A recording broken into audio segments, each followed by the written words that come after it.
बिस्मिल्लाहिर्रहमानिर्रहीम। अस्सलामु अलैकुम रहमतुल्लाहि व बरकातुहू। लाखों करोड़ों दुरूद व सलाम नबी करीम सल्लल्लाहु अलैहि वसल्लम पर और आपकी आल पर। आज बेटा हमारा टॉपिक है बायनोमियल प्रोबेबिलिटी डिस्ट्रीब्यूशन। इस वीडियो लेक्चर में हम बायनोमियल प्रोबेबिलिटी डिस्ट्रीब्यूशन से रिलेटेड जो टॉपिक्स डिस्कस करेंगे उनकी तफसील इस तरह है: binomial experiment, binomial random variable, binomial probability math function, binomial frequency distribution, binomial probability distribution की डेरिवेशन और बायनोमियल प्रोबेबिलिटी डिस्ट्रीब्यूशन की प्रॉपर्टीज़। अब जो सबसे पहला टॉपिक है हमारा वो है बायनोमियल रैंडम एक्सपेरिमेंट। कोई ऐसा एक्सपेरिमेंट जिसमें ये चार करैक्टरिस्टिक्स होंगी उसे हम बायनोमियल रैंडम एक्सपेरिमेंट कहेंगे। नंबर एक है, जब भी बायनोमियल रैंडम एक्सपेरिमेंट परफॉर्म किया जाता है तो आपको सिर्फ दो रिज़ल्ट मिलता है, एक सक्सेस और दूसरा फेलियर। सक्सेसिव ट्रायल्स जो हैं वो इंडिपेंडेंट हैं। Probability of success remains constant for all trials. Experiment is repeated fixed number of time under similar conditions। इन चारों पॉइंट्स को हम वन बाय वन डिस्कस करते हैं। सबसे पहला पॉइंट है कि जब भी बायनोमियल रैंडम एक्सपेरिमेंट परफॉर्म किया जाता है तो सिर्फ दो पॉसिबल रिजल्ट मिलते हैं, जिनमें एक सक्सेस है, दूसरा फेलियर है। आप एक सिक्का टॉस करते हैं, या आपको हेड मिलेगा या फिर आपको टेल मिलेगा। आपने एग्ज़ाम दिया है, या आप पास हैं या आप फेल। आपने लूडो का दाना रोल किया है, या ऑड नंबर प्रोड्यूस होगा या फिर इवन नंबर। आपने ताश का कोई पत्ता निकाला है, या वो रेड कलर का होगा या फिर वो ब्लैक कलर का होगा। आपने फायर किया है, या वो हिट होगा या फिर वो मिस होगा। आपने अंडा ब्रेक किया है, या वो गुड है या फिर वो बैड है। आपने कोई आइटम ऑब्जर्व किया है, या वो गुड है या वो डिफेक्टिव है। आप कोई इंटीजर ड्रॉ करते हैं, या वो इवन नंबर होगा या फिर वो ऑड नंबर। आप हैंडेडनेस पे बात करते हैं, या बंदा लेफ़्ट हैंडेड होगा या फिर बंदा राइट हैंडेड होगा। ये जितनी एग्जांपल्स हमने डिस्कस की हैं, आप नोटिस करें कि इन सारी एग्जांपल्स के अंदर सिर्फ दो पॉसिबल रिज़ल्ट हैं, कोई तीसरा रिज़ल्ट यहाँ पर एग्जिस्ट नहीं कर रहा। ये पहली शर्त है बायनोमियल रैंडम एक्सपेरिमेंट के लिए। दूसरी शर्त है कि probability of success remains fix for all trial. सारे ट्रायल्स के लिए जो प्रोबेबिलिटी ऑफ सक्सेस है ये फिक्स होगी। अब इससे क्या मुराद है? इससे मुराद बेटा ये है कि जब भी आप बायनोमियल रैंडम एक्सपेरिमेंट परफॉर्म करेंगे तो आप पहले डिसाइड करेंगे आपकी सक्सेस क्या है और उस सक्सेस की प्रोबेबिलिटी क्या है। देखें, आप एक सिक्का टॉस करते हैं तो सिक्का टॉस करने की सूरत में आपने ये डिसाइड करना है कि आपका इंटरेस्ट किस में है। अगर आपका इंटरेस्ट हेड के करवाने में तो हेड का करवाना आपकी सक्सेस है। अब उस सिक्के के ऊपर हेड की प्रोबेबिलिटी क्या है, तो अगर वो सिक्का फेयर है तो वहाँ पर हेड की प्रोबेबिलिटी होगी 1/2। और इसी तरह जो टेल है वो फेलियर है, उसमें आपका इंटरेस्ट नहीं है, उसकी प्रोबेबिलिटी भी 1/2 है। अगर वो सिक्का बायस्ड है और वो बायस्ड इस तरह का है कि वो बायस है इन फेवर ऑफ हेड, और बायसनेस का लेवल ये है कि twice in favour of head as compare to tail, यानी टेल की निस्बत हेड जो है वो 2 गुना है। अगर सिक्के को टॉस किया जाए तो उसके ऊपर एक दफ़ा अगर टेल आता है तो 2 दफ़ा हेड आएगा। अगर 2 दफ़ा टेल आता है तो 4 दफ़ा हेड आएगा। अगर 3 दफ़ा टेल आता है तो 6 दफ़ा हेड आएगा। इसका मतलब है कि वो सिक्का जो है बाइस्ड है इन फेवर ऑफ हेड और 2 गुना है टेल की निस्बत। तो यहाँ पर जो प्रोबेबिलिटी ऑफ हेड होगा ये 2/3 है, ये P, और प्रोबेबिलिटी ऑफ टेल 1/3 ये Q है। अगर आप एग्ज़ाम दे रहे हैं तो आपको पहले से मालूम होता है कि कितने नंबर आप लेंगे तो आप पास हैं। क्या 33% पे आपने पास होना है, या 40% नंबरों पे पास होना है या अपने 50% नंबर आने पर पास होना है, तो ये पहले से तयशुदा होता है। इसी तरह देखें, अगर आपने लड्डू का दाना रोल किया है और वो दाना बिल्कुल फेयर है तो उसके ऊपर एक नंबर की जो प्रोबेबिलिटी है ये 1/6 है, और एक नंबर अगर नहीं आता, ये 1 के ऊपर मैंने प्राइम डाला हुआ है, इसका मतलब 1 की अपोजिशन, 1 का कॉम्प्लीमेंट, तो इसकी प्रोबेबिलिटी जो है ये 5/6 है। तीसरा पॉइंट या तीसरी शर्त ये है कि जब भी बायनोमियल रैंडम एक्सपेरिमेंट को हम परफॉर्म करते हैं तो जो सक्सेसिव ट्रायल्स हैं वो इंडिपेंडेंट होते हैं। इसका मतलब कि एक ट्रायल का रिज़ल्ट जो है वो दूसरे पर असरअंदाज नहीं हो रहा, दूसरे का रिज़ल्ट जो है वो तीसरे पर असरअंदाज नहीं हो रहा। मसलन देखें, अगर आप 2 सिक्के टॉस करें और 2 सिक्कों को आप जब टॉस कर रहे हैं तो जो पहली दफ़ा आपने टॉस किया 2 सिक्कों को, ये फ़र्स्ट ट्रायल कहलाएगा। तो फर्स्ट ट्रायल की सूरत में आपको दोनों बार हेड मिल गया। अब दूसरी दफ़ा जब आपने टॉस किया है तो ये सेकंड ट्रायल कहलाएगा, और दूसरी दफ़ा टॉस करने पे आपको हेड और टेल मिला।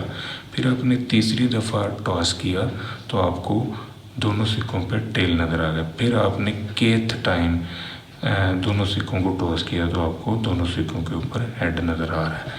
तो ये जो रिज़ल्ट्स का इंडिपेंडेंट होना है, सक्सेसिव ट्रायल्स का इंडिपेंडेंट होना है, इसका मतलब है कि जो पहले ट्रायल का रिज़ल्ट है वो दूसरे पे, दूसरे का तीसरे पे, तीसरे का चौथे पे कोई असर नहीं डाल रहा। ये सारे ट्रायल्स जो हैं ये इंडिपेंडेंट है।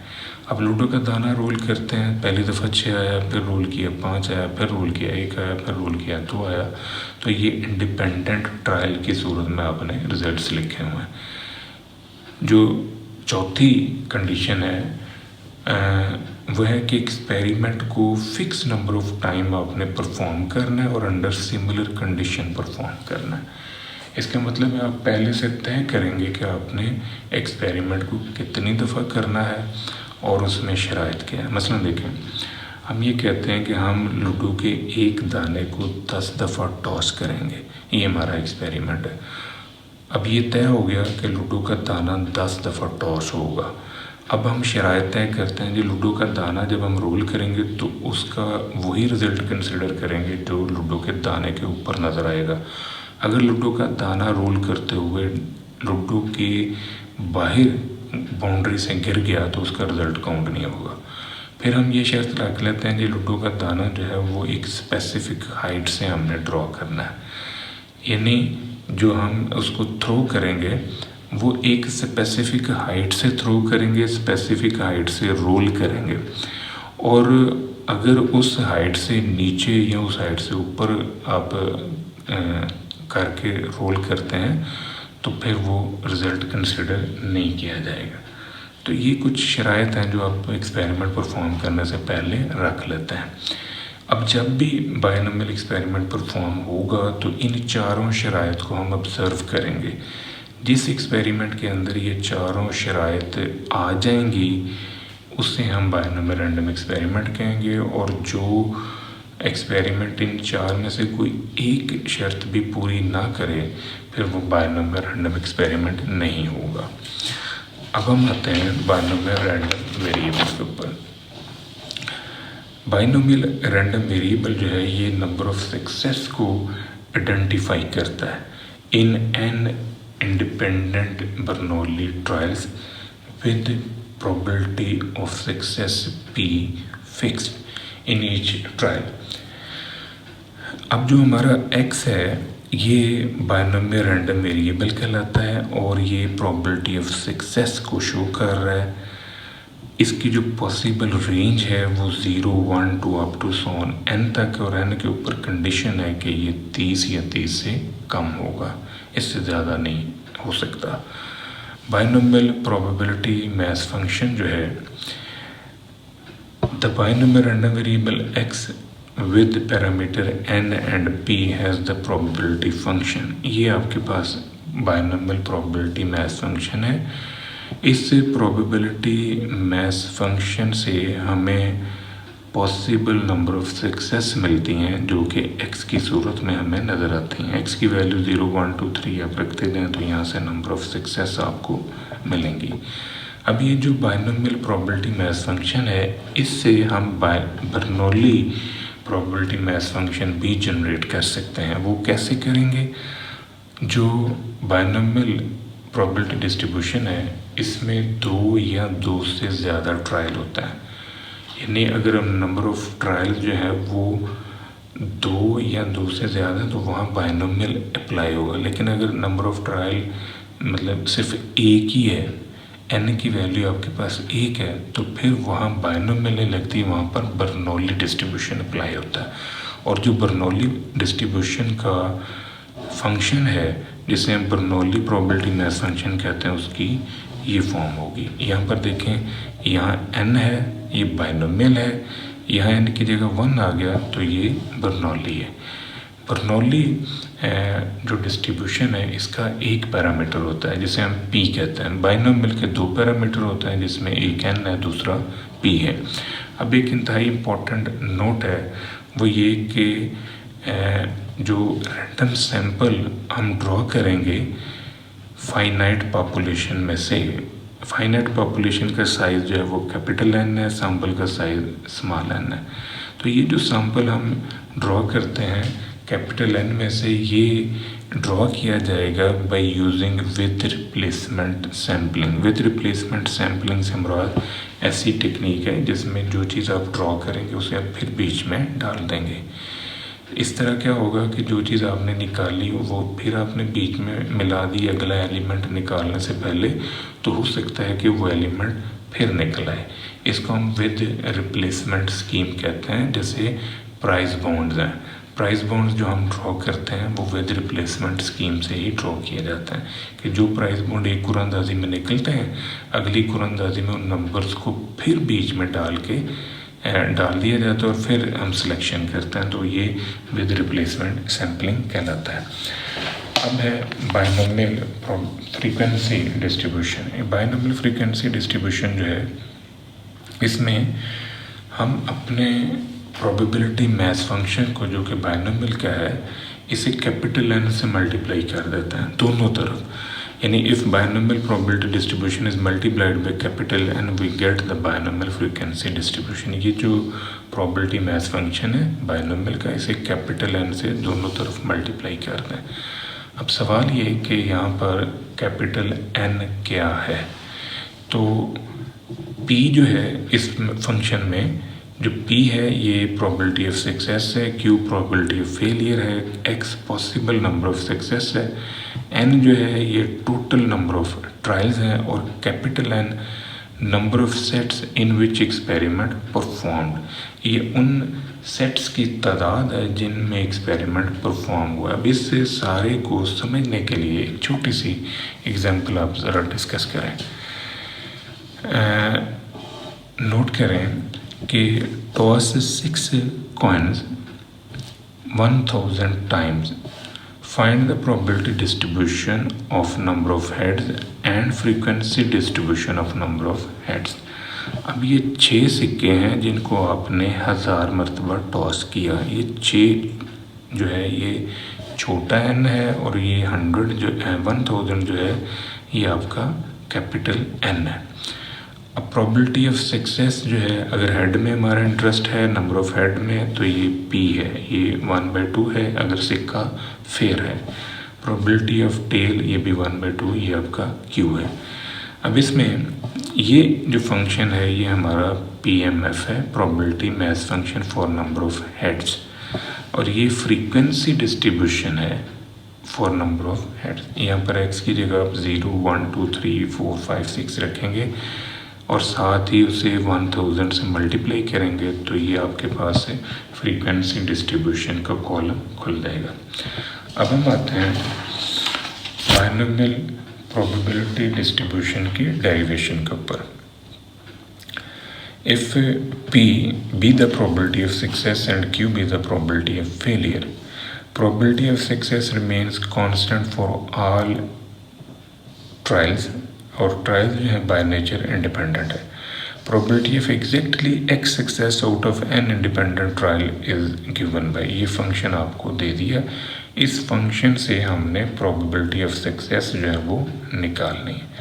ये फंक्शन अब बना कैसे है इसकी डेरिवेशन पे हम बात करते हैं। देखें, अगर हम 0 सक्सेस पे बात करें, 0 सक्सेस का मतलब है कि हमने जितनी दफ़ा एक्सपेरिमेंट परफॉर्म किया हमें सक्सेस मिला ही नहीं, हर दफ़ा फेलियर ही मिला। तो हर बार हमें फेलियर मिल रहा है। ये क्यू क्यू क्यू जो है, यानी जितने भी ट्रायल थे सब का रिज़ल्ट क्या आया, फेलियर क्यू। तो ये क्यू की पावर 1 है। जब बेसिस बराबर होते हैं तो पावर ऐड अप हो जाती हैं, तो क्यू की पावर 1 + 1 अप टू सोन +1। ये जो 1 + 1 अप टू सोन +1, इन सारों को आप n लिख सकते हैं। अब ये इस मेन फंक्शन में अगर आप x की जगह पर 0 रख दें तो आपको यही रिज़ल्ट मिलेगा, q की पावर n। देखें यहाँ पर आपने 0 रखने से इसको सॉल्व किया तो ये q की पावर n ही रिज़ल्ट आपको मिलेगा, जो कि ये वाला है, यानी ये सेम रिज़ल्ट आपको मिल जाएगा। अब हम केस 2 पे बात करते हैं। केस 2 है कि अगर आपको एक सक्सेस मिलती है। अब ये देखें कि एक्सपेरिमेंट को आपने n टाइम अगर परफॉर्म किया है तो उसमें एक सक्सेस है। अब ये आपको नहीं पता कि वो सक्सेस कौन सी है तो एक, लेकिन कौन सी है ये नहीं पता। तो हो सकता है कि पहली सक्सेस हो बाकी सारे फेलियर हो, या दूसरे ट्रायल के ऊपर आपको सक्सेस मिली है बाकी फेलियर्स हैं। इसी तरह हो सकता है कि आखिरी ट्रायल के ऊपर आपको सक्सेस मिली और बाकी सारे फेलियर हैं। अब आप जब इसमें प्रोबेबिलिटी अप्लाई करते हैं तो ये जो ओ आ रहा है ये प्लस में कन्वर्ट हो जाता है।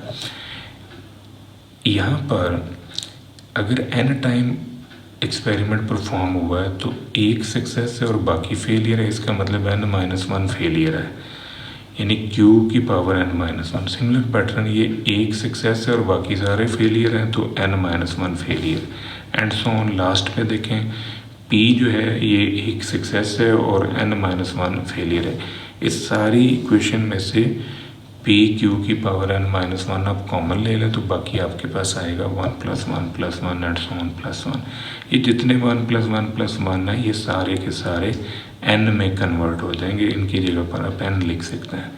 अब ये n लिखने से जो आपके पास इक्वेशन आई है ये एज इट इज़ आप यहाँ से भी निकाल सकते हैं, यानी यहाँ x की जगह पर आप 1 रख दें। पहले आपने 0 रखा था, अब 1 रखें तो देखें आपको ये शेप जो है ये नज़र आ जाएगी 1 रखने से। इसको सॉल्व करें, ये NC1 जो है ये n के इक्वल है। तो सिमिलरली अगर आप x की जगह पर 2 रख दें, अगर आप x की जगह पर 2 रखेंगे तो फिर आपको ये शेप मिलेगी। x की जगह 3 रखें, अप टू सोन x की जगह पर x रख दे तो ये शेप आपके पास आ जाएगी। ये हमारे पास जनरल शेप आ चुकी है बायनॉमियल प्रोबेबिलिटी डिस्ट्रीब्यूशन की। अब हम बात करते हैं बायनॉमियल प्रोबेबिलिटी डिस्ट्रीब्यूशन की प्रॉपर्टीज़ पे। तो सबसे पहली जो प्रॉपर्टी है वो है बायनॉमियल डिस्ट्रीब्यूशन जो है बाय नेचर डिस्क्रीट है। बायनॉमियल डिस्ट्रीब्यूशन की जो रेंज है वो 0 से लेके n तक है और n के ऊपर कंडीशन लगी होती है कि ये 30 या 30 से कम होगा। बायनॉमियल डिस्ट्रीब्यूशन के 2 ही पैरामीटर हैं, एक n है दूसरा p है। बायनॉमियल की जो शेप है वो इन्हीं पैरामीटर पर डिपेंड करती है, n और p के ऊपर। अगर p की वैल्यू 1/2 हो तो फिर इस सिचुएशन में बायनॉमियल डिस्ट्रीब्यूशन जो है वो सिमेट्रिकल कहलाएगी, यानी जितना एरिया लेफ्ट साइड पे होगा उतना ही एरिया राइट साइड पे आ जाएगा। अगर p की वैल्यू 1/2 से बड़ी है तो फिर इसे हम नेगेटिव स्क्यूड डिस्ट्रीब्यूशन कहते हैं, यानी इससे बायनॉमियल डिस्ट्रीब्यूशन को जिसमें p 1/2 से बड़ा होगा negative skewed binomial probability distribution बुलाएंगे। अगर p जो है वो 1/2 से छोटा है तो इसे हम positive skewed binomial probability distribution कहते हैं। मीन जो है बायनॉमियल डिस्ट्रीब्यूशन के अंदर NP के इक्वल है और वेरिएंस NPQ है। नंबर 7 जो है इंतहाई इंपॉर्टेंट प्रॉपर्टी है कि बायनॉमियल डिस्ट्रीब्यूशन के अंदर जो मीन है वो हमेशा वेरिएंस से बड़ा होगा। जब भी आप न्यूमेरिकल परफॉर्म करेंगे आपको नज़र आएगा कि मीन का आंसर वेरिएंस से बड़ा है। Sum of all probabilities under binomial probability distribution unity के तमाम प्रोबेबिलिटीज़ का सम करेंगे तो वो आंसर 1 आएगा। नंबर 9 है अगर आपका function binomial probability maths function दिया गया और उसमें आप n की वैल्यू जो दी हुई है n फिक्स है, तो अगर आप उस n से बड़ी कोई वैल्यू लेंगे या 0 से छोटी कोई वैल्यू लेंगे या कोई फ्रैक्शनल वैल्यू आप लेंगे, यानी 1/2, 2/5, 7/9, तो इन तीनों केसेस के अंदर जो प्रोबेबिलिटी है ये ज़ीरो तस्वर की जाएगी, क्योंकि ये तीनों केसेस जो हैं ये इम्पॉसिबल इवेंट के हैं और इम्पॉसिबल इवेंट की जो प्रोबेबिलिटी है वो ज़ीरो है। अगर n को हम बड़ा कर दें, इतना बड़ा कर दें यानी अप टू इन्फिनिटी, तो ऐसी सिचुएशन के अंदर जो बायनोमियल डिस्ट्रीब्यूशन है ये नॉर्मल में चला जाता है, यानी यहाँ अपने n को बड़ा करना है, ना p और ना q बहुत ज़्यादा छोटे होने चाहिए, यानी आपका n लार्ज है लेकिन p और q बहुत ज़्यादा छोटे नहीं हैं। तो ऐसी सिचुएशन के अंदर जो बायनोमियल डिस्ट्रीब्यूशन है ये नॉर्मल डिस्ट्रीब्यूशन में कन्वर्ट होगा। बायनोमियल प्रोबेबिलिटी डिस्ट्रीब्यूशन का जो प्रोबेबिलिटी जनरेटिंग फंक्शन है वो इस इक्वेशन के इक्वल है। यहाँ थीटा की जगह पर अगर आप e की पावर t रख दें तो ये moment generating function of binomial probability distribution बन जाएगा। अगर यहाँ e की पावर t की जगह e की पावर आयोटा t आप रख देते हैं तो ये करेक्टरिस्टिक फंक्शन बन जाएगा बायनोमियल प्रोबेबिलिटी डिस्ट्रीब्यूशन का। ये इक्वेशन जो है ये CGF कहलाएगी। Moment ratios binomial probability distribution के अंदर जो बीटा 1 है वो इस इक्वेशन के इक्वल है, बीटा 2 जो है वो इसके इक्वल है। ये हम प्रूव करेंगे जब हम थ्योरम्स पे बात करेंगे। नंबर 15 है कि बायनोमियल प्रोबेबिलिटी डिस्ट्रीब्यूशन के अंदर जो नेचर ऑफ सैम्पलिंग है ये विद रिप्लेसमेंट है, यानी जो चीज़ आपने निकाली है उसे आपने फिर बीच में डाल देना है अगला एलिमेंट निकालने से पहले, तो ये विद रिप्लेसमेंट टेक्निक्स कहलाती है। सक्सेसिव ट्रायल्स जो हैं वो इंडिपेंडेंट है, इसका मतलब एक ट्रायल का रिजल्ट दूसरे पर असरअंदाज नहीं हो रहा। अगर आपका n बहुत ज़्यादा बड़ा है और p बहुत छोटा है, इतना छोटा कि वो ज़ीरो को अप्रोच कर रहा है, तो फिर इनसे बनने वाला मीन जो है वो अगर इस रेंज में आ रहा है तो ऐसी सिचुएशन के अंदर जो बायनोमियल डिस्ट्रीब्यूशन है ये पाइथन डिस्ट्रीब्यूशन में कन्वर्ट होगा, यानी बायनोमियल से हम पाइथन में मूव कर जाएंगे अंडर दिस कंडीशन। नंबर 18 है जो आर्थ मोमेंट अबाउट मीन है, अगर हम उसे डिफ्रेंशिएट कर लें और उसको डिफ्रेंशिएट करने से जो हमारे पास एक नया रिलेशनशिप बनता है मोमेंट्स के हवाले से वो ये है।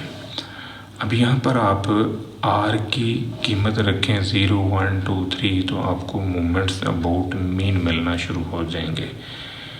इसके ऊपर भी हम बड़ी तफसील से बात करेंगे जब हम थ्योरम्स करेंगे बायनोमियल प्रोबेबिलिटी डिस्ट्रीब्यूशन से रिलेटेड, तो इसे भी हम डिस्कस कर लेंगे वहाँ पर डिटेल में। ये था बेटा आज का हमारा लेक्चर, दुआओं में याद रखिएगा। इंशाअल्लाह अगली वीडियो के साथ फिर हाजिर होंगे। फ़ी अमान अल्लाह।